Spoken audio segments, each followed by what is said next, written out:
மயிலாடுதுறை மாவட்டம் தர்மபுரம் ஆதீனத்துக்கு சொந்தமான ஸ்ரீ அய்யனார் ஆலய கும்பாபிஷேகம் ஆதீனகுரு மகா சன்னிதானம் உள்ளிட்ட 1000 கணக்கான பக்தர்கள் பங்கேற்பு. மயிலாடுதுறை மாவட்டம் மயிலாடுதுறை அடுத்த கருங்குயில் நாதன்பேட்டையில் தர்மபுரம் ஆதீனத்துக்கு சொந்தமான பூர்ணாம்பாள் புஷ்பகலாம்பாள் சமேத ஸ்ரீ அய்யனார் ஆலய மகா கும்பாபிஷேகம் இன்று நடைபெற்றது. இதனை முன்னிட்டு கடந்த 10ஆம் தேதி யாகசாலை பூஜைகள் துவங்கியது. பல்வேறு புனித நதிகளில் இருந்து கொண்டு வரப்பட்ட புண்ணிய நீர்க்கடங்களில் வைக்கப்பட்டு யாகசாலை வேள்விகள் நடைபெற்றது. 4 காலை யாகசாலை பூஜைகள் இன்று நிறைவடைந்ததை தொடர்ந்து மேளதாளங்கள் உள்ளிட்ட மங்கள வாத்தியங்கள் முழங்க புனித நீர் ஊர்வலமாக எடுத்து வரப்பட்டு கோபுர கலசங்களுக்கு ஊற்றி கும்பாபிஷேகம் நடைபெற்றது. தர்மபுரம் ஆதீன குரு மகா சன்னிதானம் ஸ்ரீ மாசிலாமணி தேசிக ஞான சம்பந்த பரமாச்சாரியா சுவாமிகள் முன்னிலையில் நடைபெற்ற நிகழ்ச்சியில் 1000 கணக்கான பக்தர்கள் பங்கேற்று சுவாமி தரிசனம் செய்தனர்.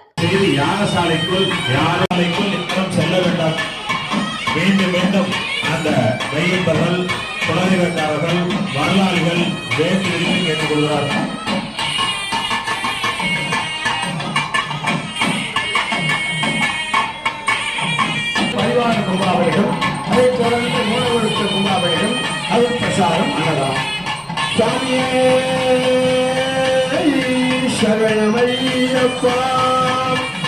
ஒரு அற்புதமான காட்சி நமது குருமகா சன்னிதானத்தின் முன்னிலையிலே இப்படி திருக்கலசங்கள் சிவாச்சாரியார் சரசிலே எழுந்தவர் செய்திக்கப்பட்டிருக்கிறது. திருக்கலசங்கள் யாகசாலையிலிருந்து மங்கள வாத்தியங்கள் படைசூழ கும்பாபிஷேகம் பிரம்மாண்டமாக கோலாகலமாக அதிவிமர்சையாக நடைபெற உள்ளது. பக்த கோடிகளுக்கு குறிப்பாக பெண்களுக்கு காவல்துறை எச்சரிக்கை.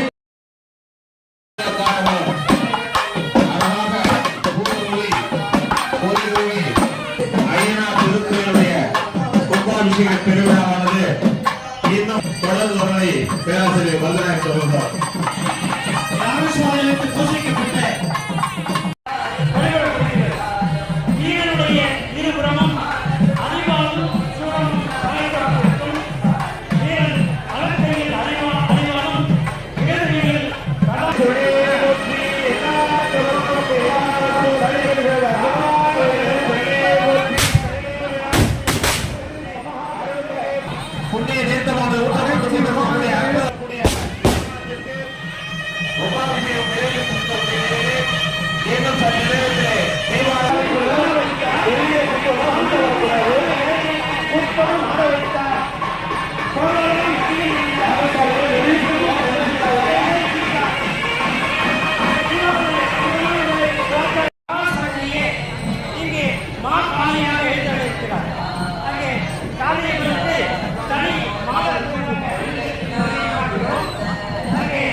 யாழை, சூழி, வேளாளி, கங்காளி